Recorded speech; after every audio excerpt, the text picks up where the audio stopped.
Peter le paon était vraiment très fier de sa magnifique queue, qu'il montrait tout entière. Hélas, ce jeune paon était vaniteux et futile. Il n'aimait que lui-même et ne s'en cachait jamais. Peter aimait à se montrer, se pavaner et défiler dans les endroits les plus connus où l'on peut voir et être vu.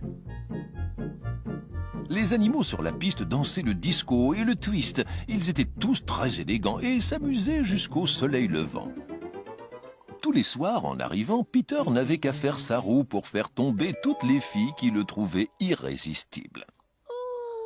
Une demoiselle paon, nommée Hyacinthe, était vêtue d'une robe toute simple, car elle ne pouvait pas s'offrir de belles robes plus chics. Mais sous cette robe tristounette, sans brillant ni paillettes, se cachait une beauté secrète et un cœur qui d'amour battait. Hyacinthe passait ses soirées à regarder Peter danser, dans l'espoir qu'il la remarquerait, en espérant qu'il la verrait. Mais il n'est pas très conseillé de danser ainsi toute la soirée.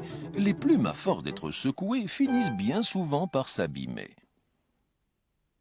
Et bientôt, la belle roue de Peter s'abîma et se dépluma, à tel point qu'au 7e jour, il avait perdu tous ses atours. Peter, pris de panique, s'écria affolé « Ah, mes plumes! Mais où sont-elles passées ?» Il courut chercher de la colle forte, c'est ce qu'il me faut. Et il recolla toutes ses plumes, une par une, bien comme il faut. Le soir, il retourna s'amuser, mais n'eut pas beaucoup de chance, car il suffit d'une seule danse pour entièrement le déplumer. Ses amis, en le voyant, le montrèrent du doigt en riant. « Non, mais tu t'es vu sans tes plumes, tu as vraiment l'air ridicule !» Mais que tu es laid, ainsi tout déplumé, et que tu as l'air bête, sans une plume sur les fesses. Ridiculisé, humilié, déshonoré, Peter courut chez lui se cacher, lorsque quelqu'un du dehors se mit à l'appeler bien fort. C'était la jeune Hyacinthe qui s'inquiétait pour lui et lui cria « Je venais juste pour voir si ça allait. » Peter sanglota. « Ne vous approchez pas, je suis vraiment trop moche. »« Ne vous inquiétez pas, lui rétorqua Hyacinthe.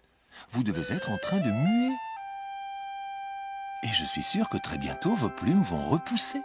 Elles seront encore plus belles et vous n'en serez que plus beau. » Pendant le mois qui suivit, Peter resta cloîtré chez lui avec son ami dévoué, tous les jours à ses côtés.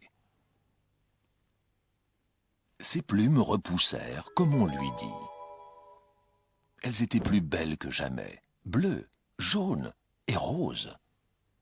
Hyacinthe allait sortir pour prévenir tous ses amis, quand Peter cria « Non, ne me laisse pas, je ne veux pas que tu t'en ailles. J'avais perdu toutes mes plumes, mais en échange, je t'ai connu. Mais je préférerais les reperdre pour pouvoir te garder. Et même si ta robe est tristounette, qu'elle n'a ni brillant ni paillettes, tu es de loin la plus belle, un vrai trésor, une merveille. Comment ai-je pu être aussi bête et le plus sot des animaux à bec? La vraie beauté est intérieure, c'est là qu'est caché notre cœur. » Et parce qu'elle avait su être une amie, une vraie, Hyacinthe épousa Peter le paon, qui devint ainsi son mari.